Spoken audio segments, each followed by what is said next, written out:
Hi wears, இன்றைக்கி நம்ம daily லைஃப்பில் யூஸ் பண்ணுற சில வார்த்தைகளுக்கு இங்கிலீஷில் எப்படி சொல்லலாம் அப்படிங்கிறத பார்ப்போம். குத்து விளக்கு, இதுக்கு எப்படி சொல்லலாம்னா standing oil lamp. Standing oil lamp. விளக்கில் எண்ணெய் ஊற்றுவோமா, அந்த ஊற்றுற இடத்துக்கு எப்படி சொல்லலாம்னா லேம்ப் ஸ்பவுட்ஸ். லேம்ப் ஸ்பவுட்ஸ். வீட்டில் அம்மாலாம் சொல்லுவாங்க, கூட கொஞ்சம் ஒத்தாசையாக இறை நல்லா இருக்கும்ல அப்படிம்பாங்க. அந்த ஒத்தாசை அப்படின்னா ஹெல்ப்பு. இதுக்கு நம்ம வேறு வேர்டு என்ன சொல்லலாம்னா succour. Succour. He offered succour to his friend. அவன் ஃப்ரெண்டுக்கு ஒத்தாசை புரிந்தான்.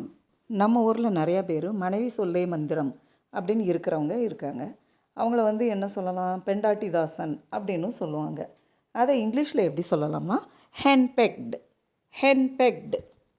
He doesn't look like a henpecked husband. அதாவது அவனை பார்த்தா மனைவிக்கு தலையாட்டுறவன் மாதிரி தெரியலை. வழுக்கி விழுதல், இதை எப்படி சொல்லலாம்னா ஸ்லிப் அண்ட் ஃபால்.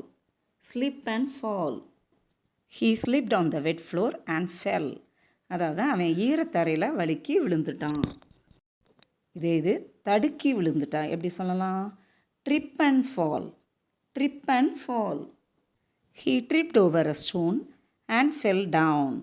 அதாவது அவன் ஒரு கல் தடுக்கி கீழே விழுந்துட்டான்.